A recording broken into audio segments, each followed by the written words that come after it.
Nós estamos hoje, terça-feira, 8 de novembro de 2022. Isso mesmo, hoje é a segunda aula desta matéria Os Evangelhos, turma das terças-feiras, curso básico em teologia. Repetindo, hoje é 8 de novembro, isso mesmo, 8 de novembro, terça-feira, segunda aula da nossa matéria Os Evangelhos, curso básico em teologia. Nossos sinceros agradecimentos, primeiramente a Deus e aos nossos alunos, que com muito esforço aqui, né, batalharam e estão aqui, né, nossa irmã Rubiane e seu esposo Gil Grijó. Rapaz, eu nunca botei um nome desse, bonito no mundo, Grijó, uma diferença sem igual.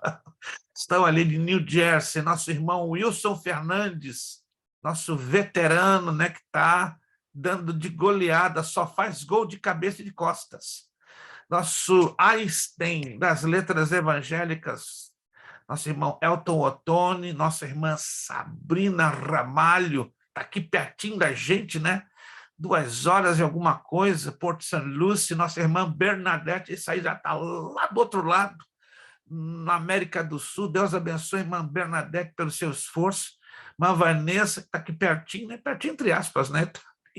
Na cidade de Lowell. Nosso irmão Leandro Bonjour, muito bom ter estado conhecendo a sua família. Só falta agora, permitindo Deus conhecer um irmão, né? Mas o irmão foi muito bem representado pela sua digníssima senhora, suas queridas filhas, né? Ninguém consegue ficar triste na sua casa, irmão Leandro, é difícil.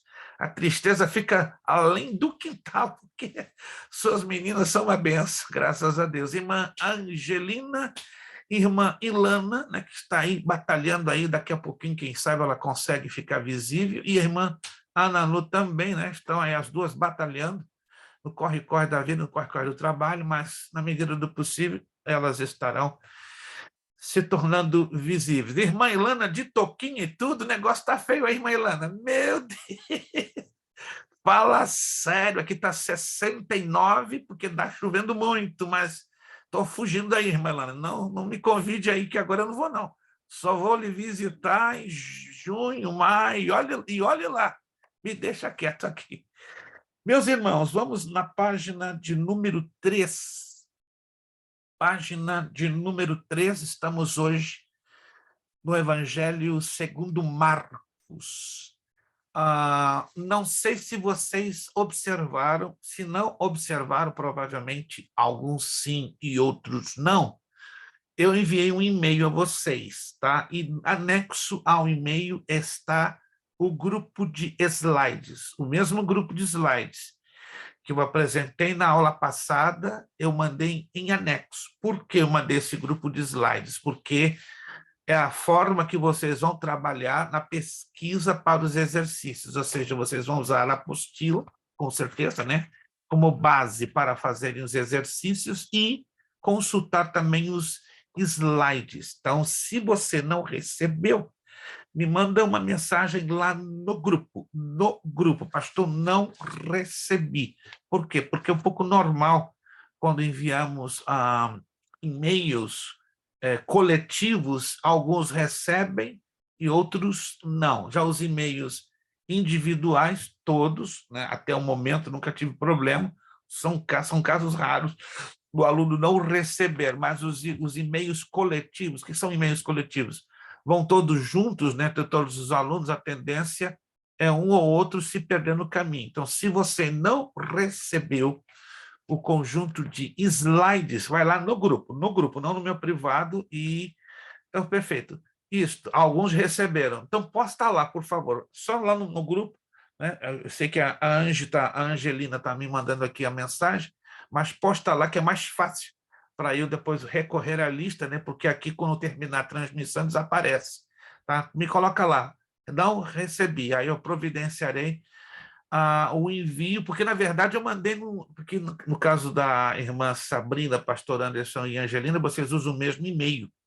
Entendeu? Então, se a Angelina não recebeu, a Sabrina também não recebeu. Então, eu reenvio. tá? Então, automaticamente já deduzi que os 3 não receberam. Então, só deixa lá anotado para eu saber que não receberam e aí eu faço o reenvio. Tá bom, gente? Quem não... Recebemos sim, pastor. Recebeu? Está aqui. Sim, Ah, tá. A Angelina disse que não. é porque está no meu. Perfeito, Depois eu então. imprimo. Tá? Isso, Obrigada. ou então a senhora, imprimir vai ficar muito pesado, né? Se a senhora puder transferir o arquivo, porque é PDF, é muitas páginas. Entendeu? Se Ok. a intenção dos slides é para vocês, a menos que queira, aí fique à vontade, entendeu? A menos que queira imprimir. Irmã Vanessa recebeu, a intenção dos slides é para vocês salvá-los e visualizá-los, entendeu? A menos que queiram imprimir. Mas se imprimir, vai dar uma quantidade, vai dar como uma segunda apostila. Aí você fique à vontade, tá bom? Vamos lá, então.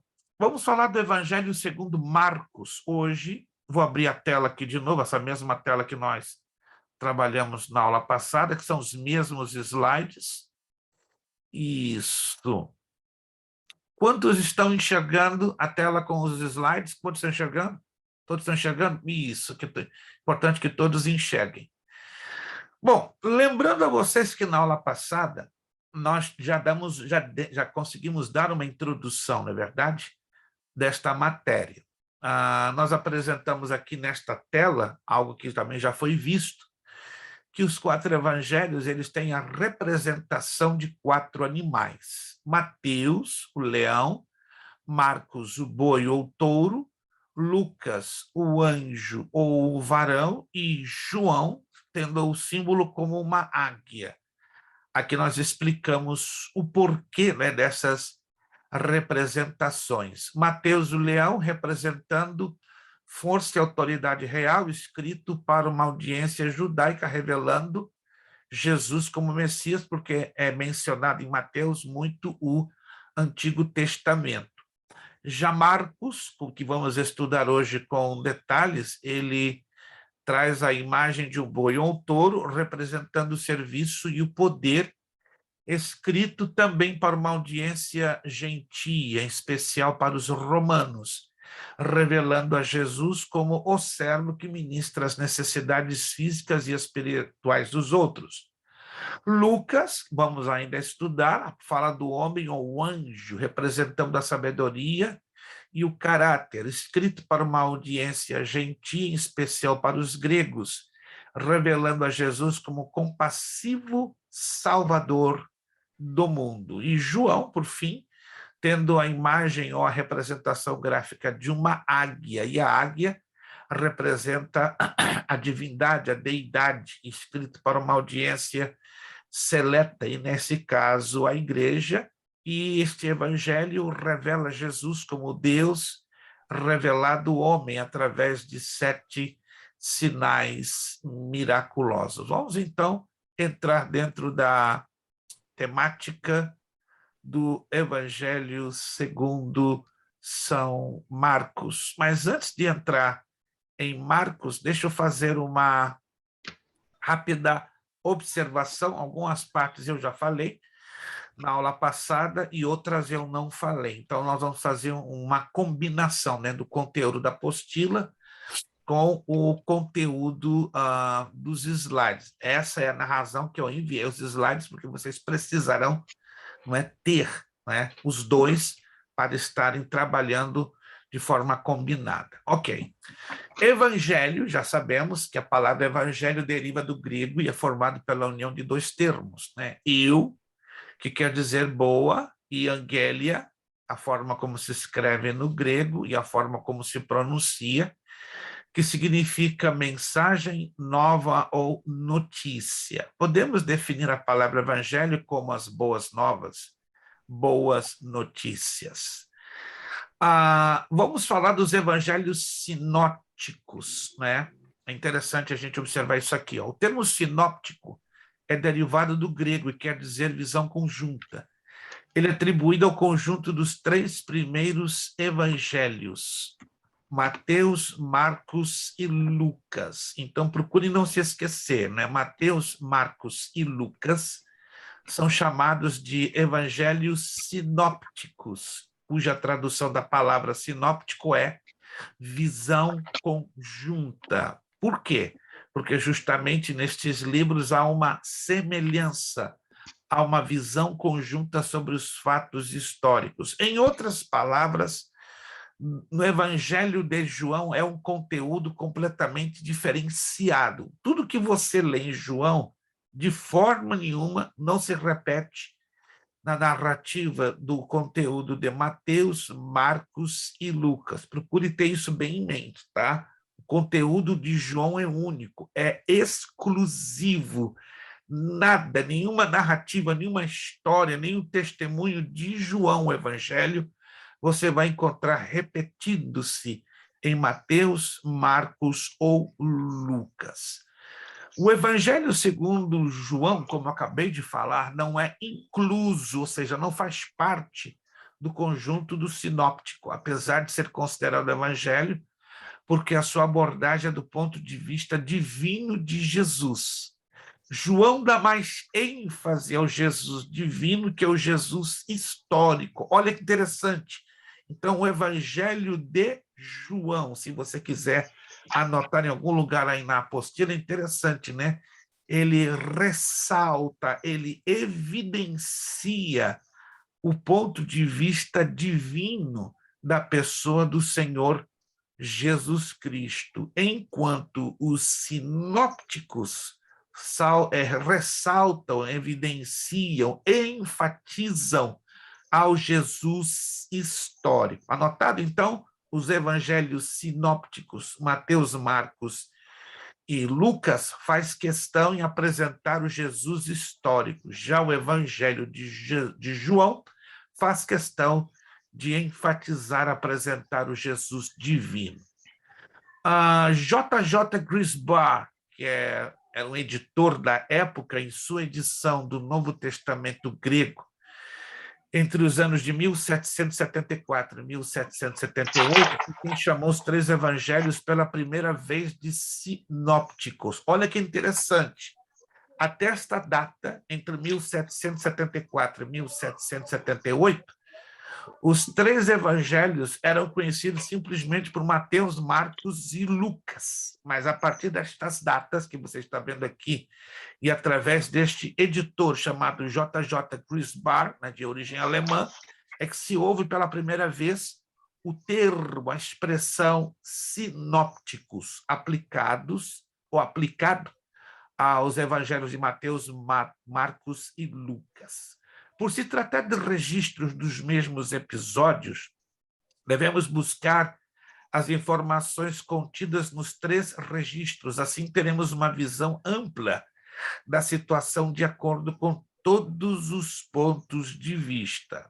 Creio que vocês já observaram que Mateus fala de um cego de Jericó e dá o seu nome. Lembram-se o nome do cego de Jericó? Alguém se lembra? Eu tomei hoje muito café e minha memória branqueou, gente. Eu creio que alguém está com a memória melhor do que a minha. Como se chama o cego de Jericó que Mateus dá o nome?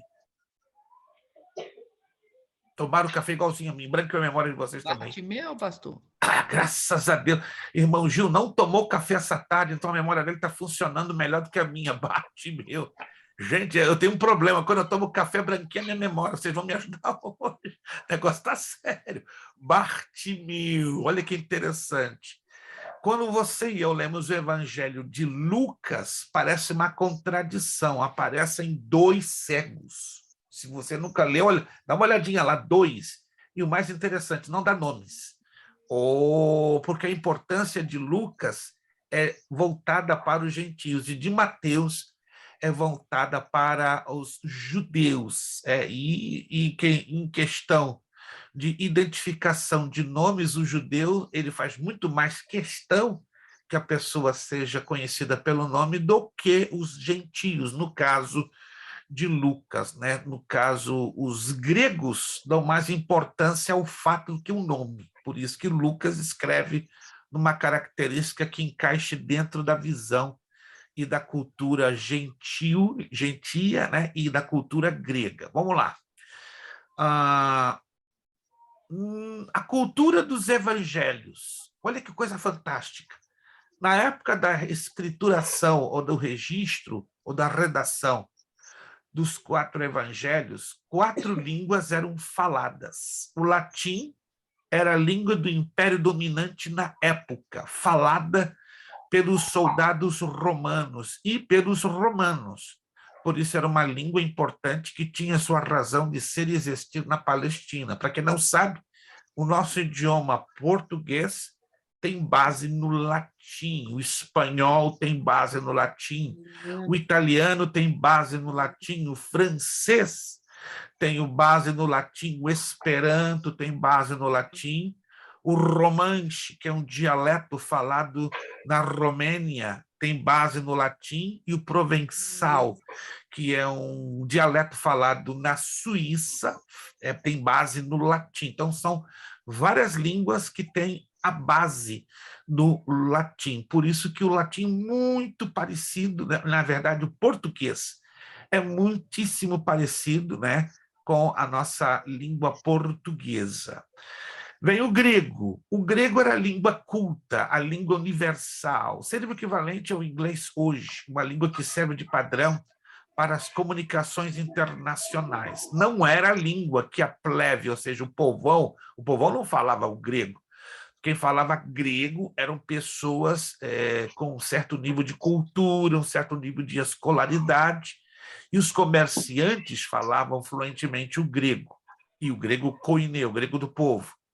Já o hebraico era a língua-mãe dos judeus, mais religiosa, olha interessante, que popular. Então, ainda o povão, nos tempos dos evangelhos, não falavam todos o hebraico, ou seja, era mais usada no templo que no dia a dia da comunicação entre as pessoas. Já o aramaico era a língua popular da Palestina. Os judeus passaram a falá-la após o cativeiro babilônico, quando ficaram por 70 anos no cativeiro. Para você entender, o aramaico é a mistura do hebraico com o babilônico. Então, o hebraico e o babilônico se misturaram e criou-se, ou foi gerado, o aramaico. Jeremias, capítulo 25, versículo 11, dá testemunho, né, que o aramaico foi a língua que Babilônia, o cativeiro babilônico, né, exerceu uma influência sobre os judeus. Então, procura não se esquecer disto, né? Latim, grego, hebraico e aramaico eram as 4 línguas faladas da época dos 4 evangelhos. E alguém me perguntou, Jesus falava fluentemente os 4 idiomas? 100% certo. Não sei se alguns de vocês assistiram aquele filme de Mel Gibson, The Passion of Christ, A Paixão de Cristo. Não sei se alguém aqui viu, mas se alguém assistiu esse filme vai se lembrar que todo o filme, todo ele foi rodado em aramaico, todo, com exceção no momento que Jesus conversa com Pôncio Pilatos. Se você se lembra, né, a conversação não é mais em aramaico, é em latim, porque o texto dos 3 evangelhos, Mateus, Marcos e Lucas, traz a ideia exata, né, que Jesus ali, quando conversa com Pilatos, não está conversando em aramaico, mas está conversando em latim. Vamos entender a questão das instituições e facções faladas ali. Deixa eu só fazer aqui um ajuste. Deixa eu fazer aqui um rápido ajuste e isto. Já vou voltar com os slides, só para fazer um rápido ajuste. Maravilha. Perfeito. Estão todos me ouvindo? Estão todos me ouvindo? Todos me ouvindo? Isso, que eu tenho certeza que todos estão me ouvindo. Perfeito. Vamos voltar de novo aos slides. Ok. Poucos de nós entendemos estas instituições e facções. Isso aqui é importante, meus irmãos, nós entendermos isso aqui, porque na maioria de nós lemos o texto dos 4 evangelhos e não entendemos quando ali encontramos a narrativa sobre sinédrio, sinagoga e templo. Vou repetir.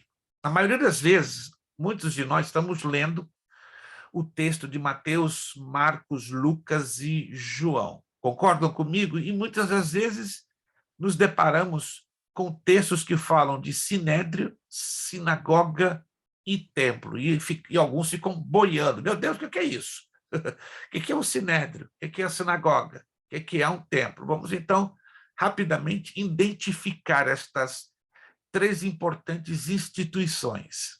O Sinédrio era o Conselho Supremo que regia as questões religiosas dos judeus. Procurava assemelhar-se ao grupo de anciãos que fora formado por Moisés para que ajudasse no julgamento do povo. A base da criação do Sinédrio está aí, ó, Êxodo capítulo 18, versículo 25. E o Sinédrio era formado por 70 ou 71 homens, dependendo de como era feita a contagem. Não podia decretar a pena capital. Olha que interessante. O que é a pena capital? A pena de morte, porque cabia ao Império Romano. Por isso que levaram o Senhor Jesus diante de Pilatos para o representante do Império Romano, de acordo com João 18, 31. A maior pena que aplicavam era a quarentena de açoites menos um, como mesmo Paulo menciona em 2 Coríntios 11, 24. Esta pena, a quarentena de açoites, era permitido ao Sinédrio dar a devida aplicação, mas não a pena de morte. Por isso, se levantam algumas controvérsias, algumas polêmicas, como, por exemplo, quem matou literalmente ao Senhor Jesus? Foram os judeus? Não. Os judeus foram os instigadores, ou seja, foram aqueles que provocaram a morte do Senhor Jesus. Mas, tecnicamente, judicialmente, está notando? Foram os romanos que crucificaram o Senhor Jesus. Embora, repito, o pedido de morte, a provocação para a morte, o instigamento para a morte de Jesus, partiu de quem? Dos judeus, mas por eles serem submissos ao Império Romano, eles não podiam aplicar a pena capital, ou seja, a pena de morte. O máximo que os judeus, através do Sinédrio, podiam aplicar era a pena de chicotadas, a pena de açoites, né? 40 açoites menos um. Está entendendo essa parte? Está entendendo, gente? Está entendido? Isso é importante, porque amanhã alguém pergunta a você e você fica apertado, né? Quem matou Jesus? Aí você, né, como muitos, né, foram judeus. Que judeu? Coisa nenhuma. Os judeus provocaram, instigaram, pediram a morte de Jesus, mas a execução da pena de morte só era permitida, só era cabida aos romanos, porque eram os dominadores da época. Sinagogas. Quem de vocês já ouviu falar desse nome? Sinagogas. Alguém já ouviu falar? Sinagoga. Isso. As sinagogas, para quem não sabe, surgiram durante o cativeiro babilônico para suprir a falta do templo que fora destruído. O templo de Salomão, se você quiser anotar aí em um cantinho da apostila, foi destruído pelos babilônicos no ano de 586 antes de Cristo. Repito, o primeiro templo, o Templo de Salomão, foi destruído pelos babilônicos no ano de 586 a.C., sob o comando de Nabucodonosor II. Importante isso, porque a história nos revela 2 Nabucodonosores, mas a Bíblia só faz menção de um Nabucodonosor, e o nosso Nabucodonosor da Bíblia, tá? É chamado na história de Nabucodonosor II. Então, ele foi o responsável pela destruição do Templo de Salomão e, consequentemente, como o templo não fora reconstruído até o ano de 516 a.C., neste meio tempo foram levantadas o que? Sinagogas. Então, as sinagogas, elas cobriram a brecha da ausência do templo.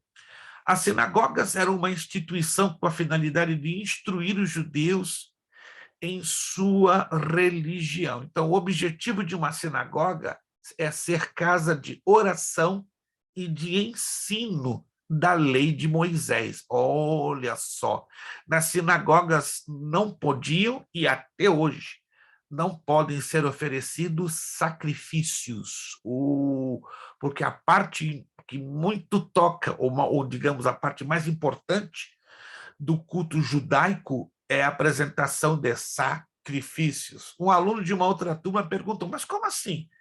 Eles não creem no Senhor Jesus Cristo? Não. Nenhum judeu ortodoxo, ou seja, nenhum judeu tradicional crê que Jesus é o Filho de Deus, crê que Jesus foi o Messias e é o Messias. Isso é muito importante deixar isso claro. Nenhum judeu ortodoxo, o que quer dizer ortodoxo?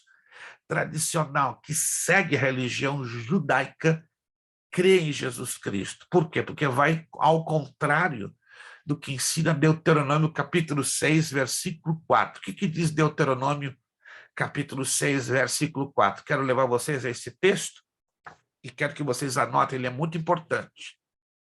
Deuteronômio capítulo 6, versículo de número 4.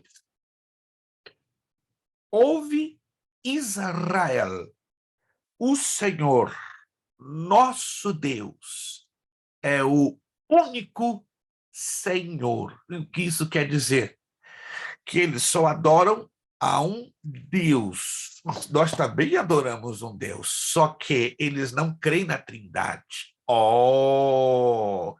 E na cabeça de um judeu, Trindade fala de 3 deuses, não de 3 pessoas. Porque isso, para nós, sim, cremos, porque está na Bíblia e porque o Espírito Santo nos tem revelado. Concordamos com isso? Mas não para o judeu. O judeu não consegue entrar na cabeça deles. Para eles, Pai, Filho e Espírito Santo são 3 deuses. Aliás, não sei se alguém aqui já observou que na Bíblia, olha só que interessante, não existe em nenhum lugar. Se você encontrar, eu te dou aprovação nessa matéria. A palavra Trindade. Se você encontrar, você acredita que tem um aluno que, como diz alguém, ficou caçando, né?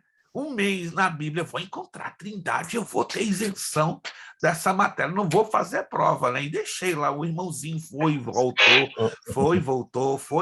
estava já nervoso. Pastor, estou caçando, né? O irmão está dando uma de Indiana Jones, né? Está caçando a arca perdida, e vai e volta, e vai e volta, e vai e volta. Por fim, ele se cansou, frustrado. Pastor, não é verdade que não tem? Eu estou falando. O nome Trindade você não vai encontrar na Bíblia de jeito nenhum, porque é uma doutrina implícita. O que é uma doutrina implícita? É um ensinamento bíblico que está entre linhas. Você vê a revelação do Pai, do Filho e do Espírito Santo, mas você não encontra o nome Trindade, ou Santíssima Trindade. Querem ver outra doutrina implícita? Você não vai encontrar na Bíblia o que eu vou dizer. Você vai encontrar, sim, outras manifestações, mas não o que eu vou te dizer. A expressão Santa Ceia. Se você procurar de ponta a ponta na Bíblia, não vai encontrar essa expressão Santa Ceia. Vai encontrar, sim, a ceia do Senhor, a mesa do Senhor, a comunhão do Senhor, mas Santa Ceia é, por implicação, o nome Santa Ceia, né? Porque a palavra santo no grego quer dizer separado, né? Apartado para o uso exclusivo de Deus. Não é errado, de forma nenhuma, usar essa expressão Santa Ceia, mas não tem Bíblia. Bem interessante, né? Alguém já observou isso? Quem já observou isso? Não existe essa expressão Santa Ceia. Só existe comunhão do Senhor, mesa do Senhor, ok? Ceia do Senhor, mas Santa Ceia, não. Só para você entender que tem certas doutrinas bíblicas que não aparecem os nomes abertamente, mas estão aonde? Nas entrelinhas. Vamos lá. Falando ainda das sinagogas. As sinagogas poderiam ser constituídas em qualquer lugar. Prova disso é que na maioria das cidades que Paulo visitou em suas viagens missionárias, ele encontrou uma sinagoga para ali pregar. Olha que interessante. Então, Paulo, melhor do que ninguém, foi uma pessoa que visitou e participou e trabalhou, não é? em muitas sinagogas, porque ele fez o que? Das sinagogas o seu ponto de pregação.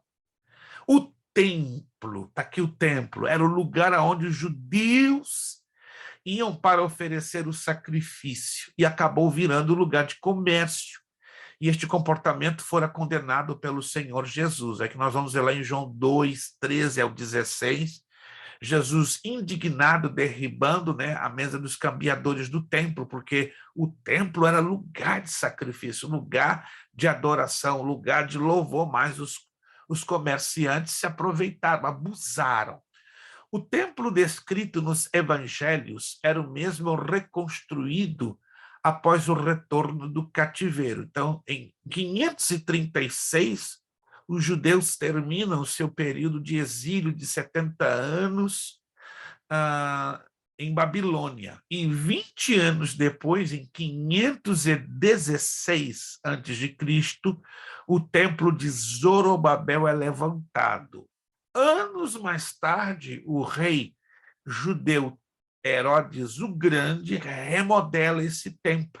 E é o templo que Jesus conhece, né? Que, na verdade, aqui está o desenho do templo, né? E o templo só existia desta parte para cá. Então, essa parte que você está vendo aqui, que é o santuário, toda esta parte foi remodelada por Herodes o Grande, perto do ano 10 antes de Cristo. Lembrando que este templo, né, o segundo templo, levantado por Zorobabel e remodelado por Herodes, foi destruído pelos romanos no ano 70 depois de Cristo, e agora estamos na expectativa do levantamento do terceiro templo. Eu vou postar amanhã em todos os grupos da nossa escola uma notícia fantástica, que eu creio que talvez vocês não estão sabendo ou já devem estar sabendo.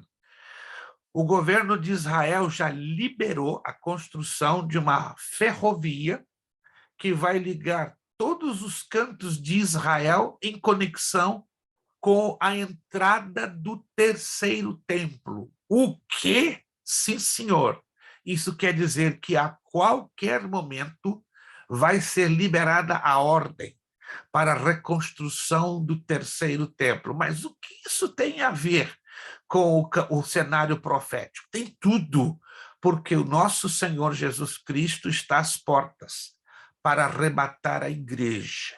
E o anticristo será o personagem que vai celebrar, que vai fazer o acordo de paz entre árabes e israelenses, dando a autorização da construção do terceiro templo no terreno ao lado aonde está hoje o Domo da Rocha ou a Mesquita de Omar. Muita gente ao longo dos anos dizendo, não, a mesquita muçulmana tem que cair para ser levantada o terceiro templo. Errado. Quando nós estudamos o livro do profeta Ezequiel, capítulo 44, 45, 46, 47, nós descobrimos que o terceiro templo tem que ser levantado exatamente no terreno que ocupou tanto o primeiro como o segundo templo. É o chamado Monte do Templo. E esse lugar é onde está hoje a Mesquita de Omar e o Domo da Rocha, né, que é uma mesquita muçulmana. E há um espaço enorme, se você olhar em mapas, em retratos, fotografias da cidade de Jerusalém, você vai ver que tem um espaço que corresponde quase ao triplo do tamanho que ocupa a Mesquita de Omar, e aí sim será construído o templo judeu. Porém, se hoje qualquer pessoa coloca uma construção naquela área, é bala na cabeça, porque são os islâmicos, os muçulmanos, né, que governam ali. Mas o anticristo vai promover um acordo de paz e provavelmente, eu não vou entrar nesses méritos agora, porque o tempo seria muito extenso, provavelmente a igreja, antes do arrebatamento, vai ver os primeiros movimentos, e quem sabe, baseado no texto de 2 de Tessalonicenses 2, 3, poderíamos ver também a pessoa do anticristo, que não quer dizer que necessariamente vamos passar pela tribulação. Uma coisa é ver o início do seu governo e das suas ações, e outra coisa é passar pela tribulação. São duas coisas separadas, diferentes, né, que o texto de 2 de Tessalonicenses nos mostra. Mas isso eu vou falar isso um pouquinho mais adiante, né? Não é? Porque senão a gente vai converter essa aula aqui em aula de escatologia. Eu só estou dando essa pincelada para deixar você bem curioso e ir lá no texto de 2ª carta aos Tessalonicenses, capítulo 2, aí leia o verso 1, 2 e 3. E presta bem atenção o que está revelando o versículo 3, que muita gente lê, mas não consegue entender o que exatamente o versículo 3 ali diz. Vamos lá. Pastor, eu tenho uma pergunta, senhor. Faça. O negócio disse que esse templo aí que destruiu por último agora, quem reconstruiu foi o Herodes, né? Na verdade, Zorobabel. Herodes fez a remodelação. Ele remodelou, ampliou em 30% a extensão do templo. Qual foi E o rei Ciro também reconstruiu ele também, né? Não. O rei Ciro, lembra-se que ele foi usado por Deus para dar a liberação dos judeus do cativeiro da Babilônia. Ciro não teve nenhuma implicação. Agora, quem deu a ordem para a reconstrução dos muros de Jerusalém e do templo foi o rei persa Artaxerxes. Artaxerxes II, tá? Porque existiram 4 Artaxerxes, e a Bíblia fala, o homem que a Bíblia se refere, segundo a história, é Artaxerxes II. Isso aconteceu em 25 de março de 445 a.C.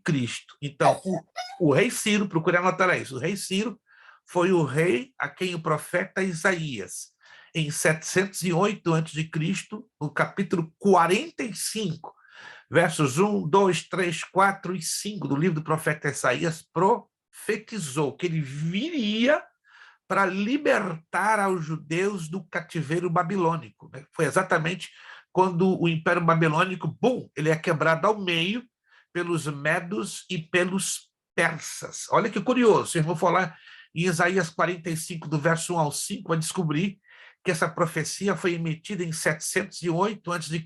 Em outras palavras, 276 anos antes de Ciro nascer. Uau! Ciro não era nascido.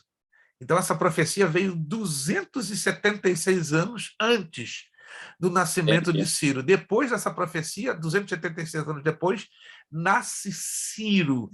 E 313 anos depois, Ciro é usado pelo próprio Deus, porque Deus ele usa quem ele quer, né? Usa o ímpio, usa o crente, para libertar, né, os judeus do cativeiro babilônico, né? Então, Ciro, né, o rei dos persas, e Dario, o Medo, se tornam, né, amigos da nação e de Israel. Aí entra o pano de fundo da história, né, do profeta Daniel. Tanto Daniel conheceu ambos os reis, né? Conheceu tanto a Ciro como conheceu a Dario. Lembrando que foram 2 reinos, né, que se uniram, né? Interessante, né? 2 inimigos mortais, medos e persas. E eles se unem e derrubam o Império Babilônico, porque isso já estava, né, profetizado no sonho da estátua de Nabucodonosor. Já anos depois, em 445 antes de Cristo, aí sim, o rei persa Artaxerxes II dá ordem para o início da reconstrução dos muros da cidade de Jerusalém e a conclusão também do templo. Perfeito? Maravilha. Vamos lá, então. Qualquer outra pergunta, não pense 10 vezes. Se você pensar 2 vezes, é válido. 10 vezes é pecado. Então, pensou uma vez, já solta a pergunta, né? Porque pergunta, se deixar a pergunta ir embora, meu Deus, né? Às vezes fico vendo o aluno assim, ó.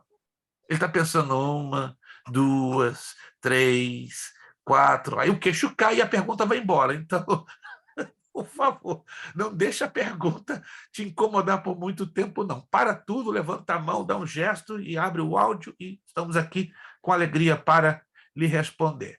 Muito bem, entenderam as instituições? Sinédrio, sinagoga e templo, entenderam? Sinédrio, vamos resumir em poucas palavras. O Sinédrio tinha o objetivo de ser um tribunal.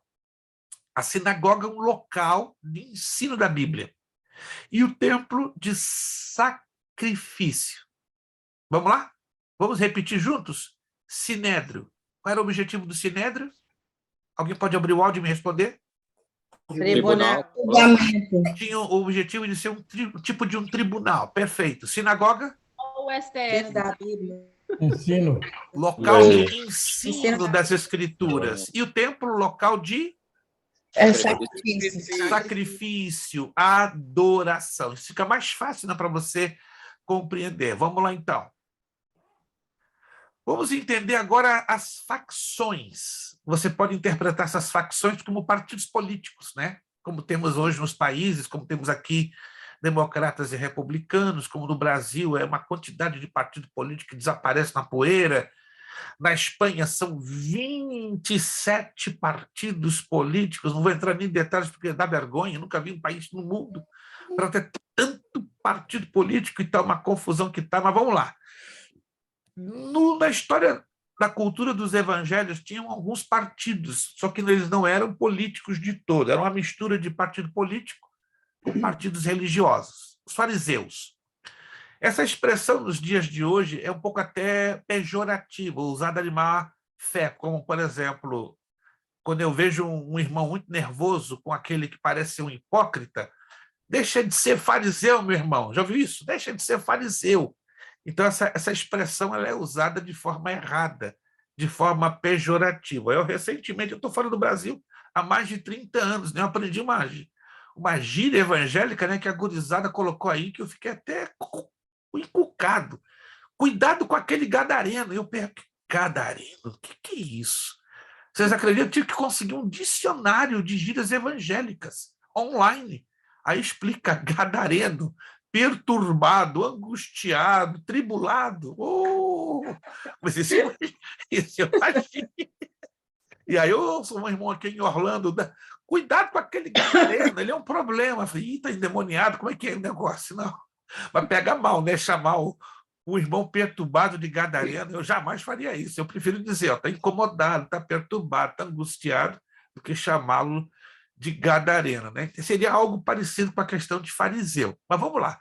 Quem eram os fariseus, literalmente? Eram populares.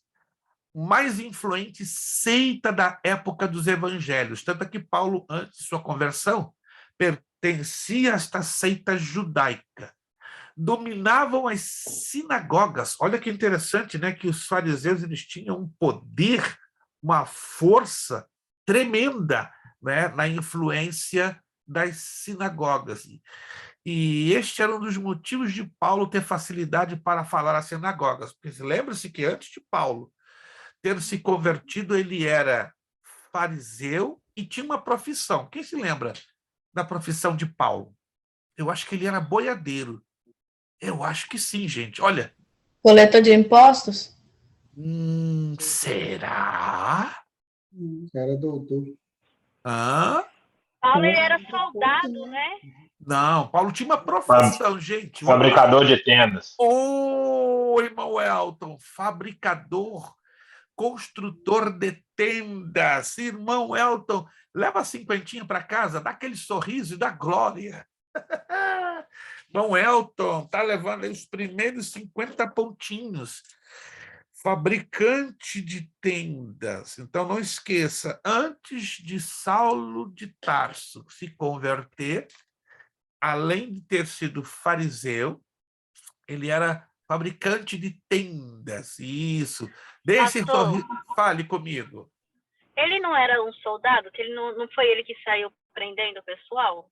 Perseguindo a igreja? Não, em momento nenhum a Bíblia chama ele de soldado, e muito menos a história.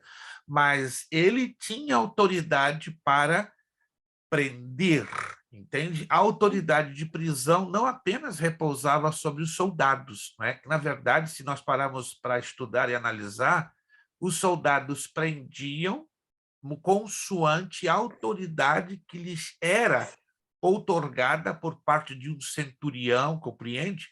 Por parte de um tribuno, por parte do chefe da guarda pretoriana, que era a guarda de proteção ao imperador. Mas nenhum soldado no Império Romano, por si próprio, né, por si mesmo, tinha autoridade de prisão, a menos que ele recebesse autoridade para assim fazê-lo, correto? E Saulo de Tarso, de forma nenhuma, era um soldado. Nenhum lugar da Bíblia deixa explícito ou implícito, mas ele tinha, como diz o livro de Atos dos Apóstolos, cartas. Se a irmã se lembrar, ele tinha cartas e essas cartas davam a ele o quê?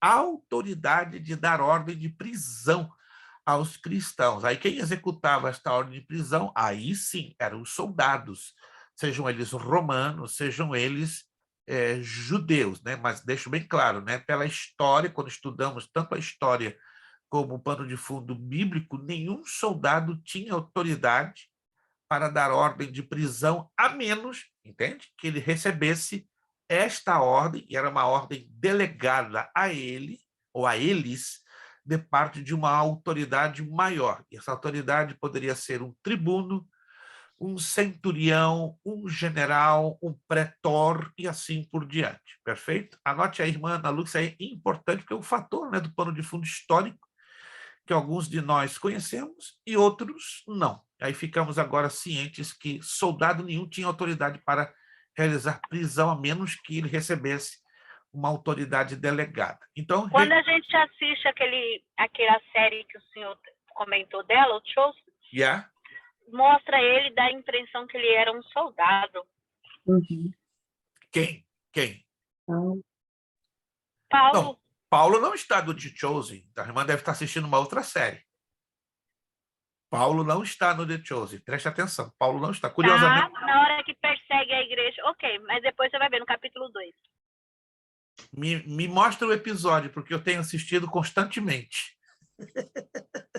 Constantemente. Não. Vamos entrar agora na série 3, né? No Season 3, e não entrou ainda nessa parte. Me envie o episódio, né? Pode ser que eu esteja tendo um problema grave na minha memória, mas envie o episódio, que eu tenho todos, são 8 episódios, no Season 1 e no Season 2. Mande-me o episódio, né? Season 1, qual episódio? Ou Season 2, qual episódio, né? Porque eu estou vendo constantemente e não me lembro dessa cena, realmente. Pastor. Sim. Então eu poderia colocar assim, por o fato dele ser fariseu e fazer parte do Sinédrio. Do Sinédrio. O Sinédrio, naquela época, ele era uma autoridade maior na Judéia. Sim, o Sinédrio seria... Observe, o Sinédrio tinha a autoridade do poder legislativo hoje no Brasil. Entendeu? Ou do poder judiciário, combinados, né? Porque não existia... Sim. E os romanos respeitavam até certo limite, não ultrapassando a autoridade deles, os judeus. Então, era uma coisa... no Sinédrio foi dada autoridade, né? Sim, na verdade a coisa funcionava vice-versa, né? Quem eram os dominadores? Os romanos. Para não haver anarquia na administração das províncias, os romanos se faziam obrigados a delegar a autoridade. Por isso que o Império Romano foi altamente sucedido, porque ele descobriu que a maneira de manter o controle do império era, primeiro, dividir em províncias, porque é um território gigantesco.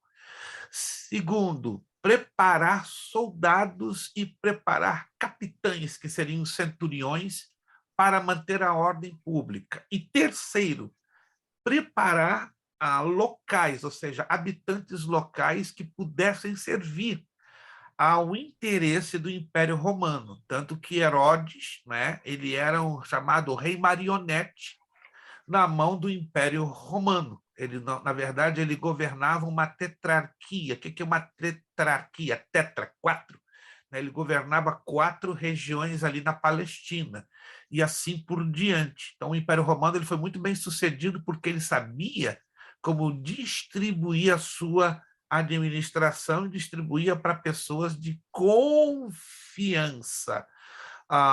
Tocando o assunto disso aqui, lembre-se que Mateus era coletor de impostos, era publicano, e por ser um judeu contratado pelo Império Romano, ele era odiado. Lembre-se que a Bíblia fala de 2 importantes publicanos. Alguém se lembra? Além de Mateus, qual era o outro publicano que a Bíblia? Zaqueu. Ambos eram odiados.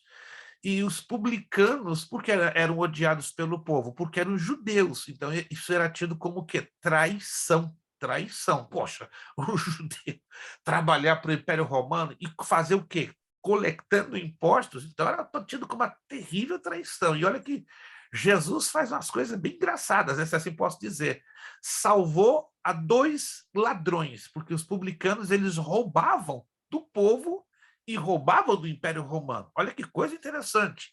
Eram odiados pelo povo. Então, chamou a Mateus para ser seu discípulo e chamou a Zaqueu para dar uma experiência de salvação.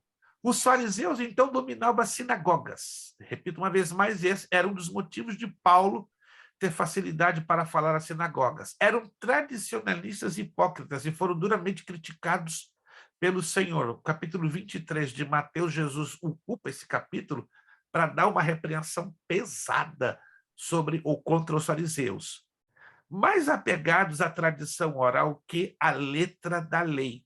Seu nome, fariseus, deriva-se do hebraico farash, que quer dizer separa-se. Então, a palavra fariseu quer dizer separados. Eram legalistas, mas acreditavam no mundo espiritual ao contrário dos saduceus. Anote aí.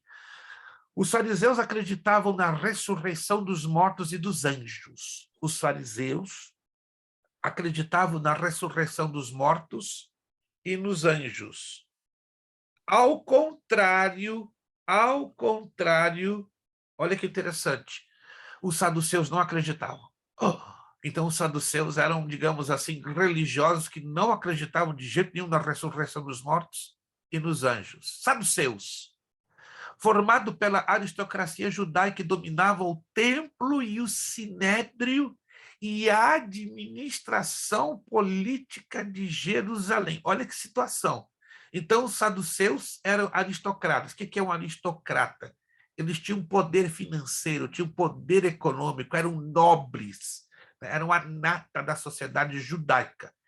E eles dominavam o templo. Então, eles tinham um controle religioso e tinham o quê? O controle político, o sinédrio, e a administração pública da cidade de Jerusalém. Fato interessante, eles não sobreviveram à destruição de Jerusalém no ano 70 depois de Cristo. Isso aqui para nós analisarmos o que já falamos, né? Os evangelhos sinóticos. Mateus apresenta Jesus como rei. Marcos apresenta Jesus como servo. Lucas apresenta Jesus como divino, o homem perfeito. Sinóticos é a junção de 2 palavras gregas, sim, juntos, e ópsis, visão. Então, sinóptico, ter a mesma visão. Então, todo o conteúdo de Mateus se repete em Marcos, se repete em Lucas e vice-versa. Aí tem a visão de João sobre Jesus. Jesus em João é visto como um Deus salvador. Nada que ver com os 3 anteriores, não é? Que estão interligados, e João tem uma visão destacada e separada. Bom, o texto-chave de Mateus é Mateus 6,33. Buscai, pois, em primeiro lugar o seu reino e a sua justiça, e em todas estas coisas os serão acrescentadas. O propósito de Mateus é apresentar aos judeus as provas evidentes de que Jesus é o Messias, o Rei eterno. Bom, já falamos um pouquinho de Mateus, isso aqui apenas para recapitular, eu não vou repetir. Mateus era um judeu, coletor de impostos, que se tornou um dos discípulos de Jesus, etc. O Evangelho de Mateus estabelece uma relação entre o Antigo e o Novo Testamento, porque enfatiza, não é, o cumprimento das profecias messiânicas. O nome Mateus é uma contração de Matatias, que em hebraico significa presente de Yahweh, o presente do Senhor. Preste atenção que Mateus não é um evangelho cronológico, mas ele é sistemático e topical. O que é sistemático? Porque ele compara todas as profecias em relação ao nascimento, vida, caráter, obras, humanidade e amor. 40 profecias, mais ou menos, sobre Cristo estão dentro do Evangelho de Mateus. E nesses tópicos traz a narrativa da vida e obra do Rei Jesus, do seu nascimento até a morte. É um evangelho de ensino ou didático. Você vai descobrir que a palavra ensinar é a mais repetida dentro do evangelho de Mateus. É um evangelho judaico, como já falamos, escrito para os judeus, baseado nos seus símbolos, termos, números e sem qualquer nota explicativa. Aparece uma palavra no Evangelho de Mateus que pouca gente entende, que é a palavra corban. E a melhor tradução é oferta ao Senhor, ou poderia ter sido também um costume de como comer sem antes lavar as mãos. Curiosamente, no Evangelho de Mateus, Jesus chama de Jerusalém pelo nome judaico, a cidade do grande rei. E Cristo, em Mateus, é chamado de filho de Davi e filho de Abraão. É um evangelho de melancolia e tristeza devido à rejeição dos judeus a Jesus. É um evangelho oficial e organizado. Por que organizado? Por causa das profecias. As profecias são dispostas numa ordem muito curiosa. E há 40 citações do Antigo Testamento em Mateus, e ela é frequentemente repetida, né? Com o objetivo de mostrar que as profecias se cumpriram em Jesus. É o evangelho de antagonismo e rejeição judaica. Por um lado, os judeus se opõem e rejeitam Jesus. Por outro lado, Jesus expõe os fariseus e escribas. Então, resumindo Mateus, para a gente entrar em seguida em Marcos. Em Mateus, Jesus é o rei. Ele tem linhagem, filho de Davi. Ele tem um arauto, seu reino anunciado, proclamado. Ele revela as leis do rei. Ele é rei poderoso, realiza milagres, sinais e maravilhas. Ele possui ministros. Ele organizou seu reino buscando bases sólidas para ampliá-lo, que foram quem? Os seus discípulos. Ele falou do seu reino eterno. A palavra reino aparece 55 vezes no Evangelho de Mateus, muito interessante. Ele foi um rei rejeitado, porém, ele triunfou, e glórias a Deus por isso, ele reinará para sempre. Já reina em nossos corações, mas breve ele já vai ter o seu posto de reis e senhor de senhores no seu governo de 1000 anos. Veja o quanto Jesus tinha de rei. Nome real, posição real, anúncio real, coroação real, proclamação real, lealdade real, amor real, glória real, sacrifício real, vitória real. Dá até para você pegar, né? Você pode usar isso aqui como esboço para você pegar no seu culto, né? Vamos conhecer hoje a realeza de Jesus. Mateus 1:23 fala que ele tinha um nome real. Mateus 2:6 fala que ele tinha uma posição real. Mateus 3:3 fala que ele tinha um anúncio real. Mateus 3:17 fala que Jesus recebeu a coroação real. Mateus 7:29 fala que ele teve uma proclamação real. Mateus 12:30 ele teve uma lealdade real. Mateus 20:28 o amor real. Mateus 25:31-34 a glória real. Mateus 27:35-37 o sacrifício real. E Mateus 28:6 ufa, vitória real. Isso eu tenho que ouvir irmão Elton pregar ou pastor Anderson. Vai ficar bonito, gente. Irmão Elton pregando desse jeito e pastorando. Pastor Anderson, estou dando uma sugestão, hein? Eu vou aí para ouvir o pastor pregar esse tema. Ô, Jesus da glória, vai ficar bonito. Ou pastor Anderson. Então ele era brasileiro, pastor. Hein? Então ele era brasileiro. Ai. É, porque ele só falava em real. Rapaz, gente, acho que eu vou dar ponto para o pastor Anderson. O pastor Anderson está caçando ponto. Pastor Anderson, a próxima eu lhe dou ponto. O pastor está sendo muito criativo nessas abordagens. Parabéns. Na próxima, pode segurar aí. Vou dar 50 e não é para repartir com a sua esposa, não, porque ela pode ficar bem um pouquinho assim. Nem dá para mim um pedacinho, não. A salvação individual, gente. E os pontos também são individuais. Vamos lá. A aplicação pessoal de Mateus, a ênfase de Mateus sobre Jesus como cumprimento da profecia mostra que a vida e o ministério do Senhor Jesus eram parte de um plano único de Deus durante toda a história de Israel. Todo o evangelho enfatiza que Jesus é o quê? Emanuel, Deus conosco. Lembre-se que Jesus disse, eu vim salvar as ovelhas perdidas da casa de Israel. É o que bem claramente enfatiza Mateus, ou seja, a salvação primeiro veio para os judeus. Depois veio para os gentios, mas na ordem cronológica ou das prioridades estava a salvação do povo judeu. O livro de Mateus chama a igreja para uma missão, a proclamação das boas novas a todos os povos. Mateus apresenta Jesus como o Senhor e Mestre da igreja, a nova comunidade que é chamada a viver o reino dos céus. Jesus declara que a igreja é um instrumento selecionado para cumprir os objetivos de Deus na terra. Curiosamente, né, só tem 2 vezes a menção da palavra igreja no Evangelho de Mateus, que é Mateus 16, 18 e 18, 15 e 20. Nenhum outro lugar de Mateus se refere à palavra igreja. Vamos entrar agora em Marcos, o Evangelho do Servo.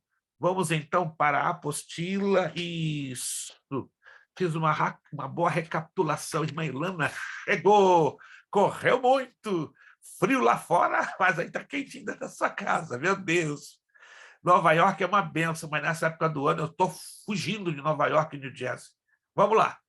Marcos, para quem o Evangelho de Marcos foi escrito? Qual o endereço, o destinatário do Evangelho de Marcos? Vamos lá. O pessoal está... Romanos. Alguém está fazendo mímica? Romanos. Vocês estão fazendo assim, pensando que o áudio está fechado, tá? Eu peço a gentileza que mantenha ele fechado, porque qualquer ruidinho, ontem, por exemplo, não teve jeito, né? Do meu lado é complicado. Entra e sai, estava muito quente ontem aqui em Orlando, eu sabia que eu ia espirrar. Eu tenho um pouquinho de sinusite, e na aula uma coisa que me deixa nervoso é espirrar. Espirrei umas 3 vezes, aí não teve jeito, né? Tive que afastar o microfone, pedir desculpa. Entende? É a mesma coisa, ao contrário, né? Qualquer ruidinho que se ouve aí do lado de você, espirra. Por isso que eu peço que mantenham o áudio fechado só quando forem participar, a menos que não tenha nenhum ruído atrás de você. Se tiver tudo tranquilo aí, tudo bem. Tá? Mas se não tiver, mantém fechado, e quando você participa, você abre e depois fecha. Fecha e depois abre. Não é que você tenha a chave de Davi para abrir e fechar, mas é para facilitar, né, a boa condução da aula. Romanos. Então, Marcos foi escrito para os romanos. Marcos foi o primeiro. Olha só que novidade. Não foi Mateus, não. Marcos foi o primeiro dos 4 evangelhos a ser escrito, porque nós estamos acostumados a interpretar a ordem do tempo pela ordem que encontramos na disposição das nossas Bíblias, mas não é assim. Como, por exemplo, alguém imagina, alguém sabe qual é o primeiro livro do Antigo Testamento a ter sido escrito? Vamos lá. Já posso dizer que não foi Gênesis. Estou querendo dar ponto, gente. Estou querendo dar ponto. Primeiro livro do Antigo Testamento a ser escrito. Já adianto, não foi Gênesis. Êxodo, pastor. Repita, irmão Leandro. Êxodo. Não. Jó. Jó. Jó. Levou, irmão Elton. Levou mais pontinho. Irmão Elton já está com excesso, mas só vou dar agora 25. O próximo... Não, eu dou 30, perdão. Dou 30, excesso não, estou confundindo com outro aluno, mais 30 para o irmão Elton. Jó, anote aí, o primeiro livro do Antigo Testamento a ser escrito foi Jó. E o primeiro dos evangelhos a ter sido escrito foi Marcos. Vamos entender o porquê disso. Apesar de ser... Pastor, sim. Só uma pergunta. Passa. Desse estudo que eu fiz sobre essa cronologia aí dos livros, há quem diga que quando Moisés, o autor do livro de Jó é Moisés, porém, isso aconteceu paralelo com o Moisés, aquele acontecido com Jó, quer dizer, Jó é o mesmo período, é uma época que ele viveu paralelo com Abraão. Isso procede ou não? Próximo. Um acontecimento em lugares diferentes. Não, Abraão foi antes, bem antes. Segundo a história, Abraão data de 2350 a.C. Quando o livro de Jó foi escrito em torno de 1560, 1440 a.C. Então, afirmar que Jó e Moisés foram contemporâneos, ou seja, viveram Jó e Abraão. Não, Abraão não. Abraão não. Arão, irmão de Moisés, sim, mas Abraão não. Abraão, esqueça. Abraão, 2.300, porque existem algumas controvérsias em alguns estudos bíblicos, entende? Mas como eu elimino essas controvérsias? Eu busco 5 fontes históricas e coloco elas lado a lado. Se as 5 fontes históricas, pelo menos 3, batem, ou seja, entram em acordo, então eu fico com a maioria. Isso é uma questão matemática, tá? Então procure 5 fontes históricas. Se a primeira fonte diz 2.350, a segunda 2.350 e uma terceira 2.350, então o peso maior é para a quantidade de confirmações. Já a quarta e a quinta fonte podem apresentar divergências. Entende? Isso é muitíssimo comum. Em termos de datação de fatos, temos que ser bem cuidadosos, e essa é a parte mais difícil da teologia. Tá? A Bíblia cronológica, se o irmão tem, ela ajuda bastante a estar só que ela não é um material único e exclusivo. Aí eu sugiro ter a Bíblia Thompson, a Bíblia Plenitude, a Bíblia Arqueológica, que são bíblias excelentes que você pode ter um pano de fundo histórico, cultural e arqueológico, que vão lhe ajudar, né, a buscar essas aproximações de data. Partindo do Antigo Testamento, as datas não são muito precisas, mas do Novo Testamento, sim, elas são 100% precisas. No Antigo Testamento, a exatidão das datas na linha da história rondam uma capacidade máxima de 60% a 70%. Então, 40% a 30% ficam tanto a desejar, ok? Então, anote. Então, Moisés e Jó eram contemporâneos, nada a ver com Abraão. Abraão está praticamente 500, 700, 800 anos antes de Moisés. Vamos lá. Marcos fala de um servo de Deus em ação constante. Quem era Marcos? Primo de Barnabé, e de acordo com Colossenses 4:10. Olha que interessante, né? Primo de Barnabé, Colossenses 4:10. E conhecido dos apóstolos. Acredita-se que foi no cenáculo da sua casa que Jesus celebrou a sua ceia. Por que se acredita-se? Anote aí. Existem 4 importantes historiadores paralelos à história bíblica.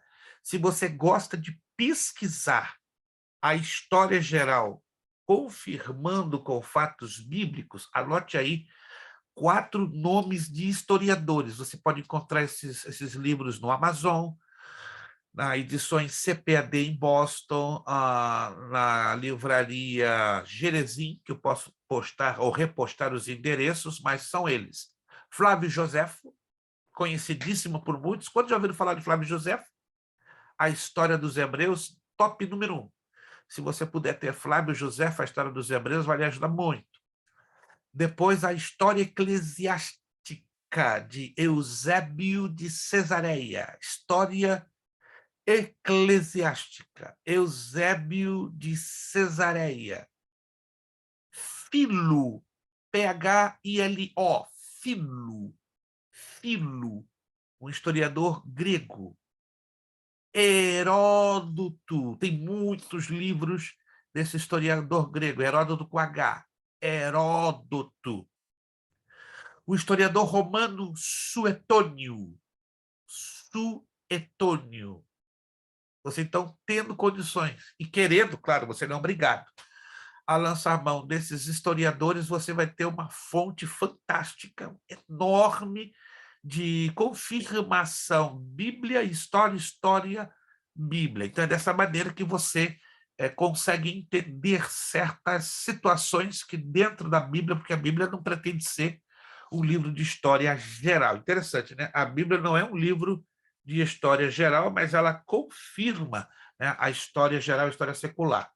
Então, de acordo com Eusébio de Cesareia e Heródoto, possivelmente a casa de Marcos teria sido o local da celebração da ceia do Senhor. Marcos foi apresentado a Paulo e chegou a começar uma viagem missionária com ele, mas não a terminou. É interessante que o nome de Marcos nas epístolas de Paulo, ele é chamado de João Marcos, que era normal, dentro da cultura grega, ser chamado pelos dois nomes, João Marcos, mas pela cultura romana, pelo segundo nome.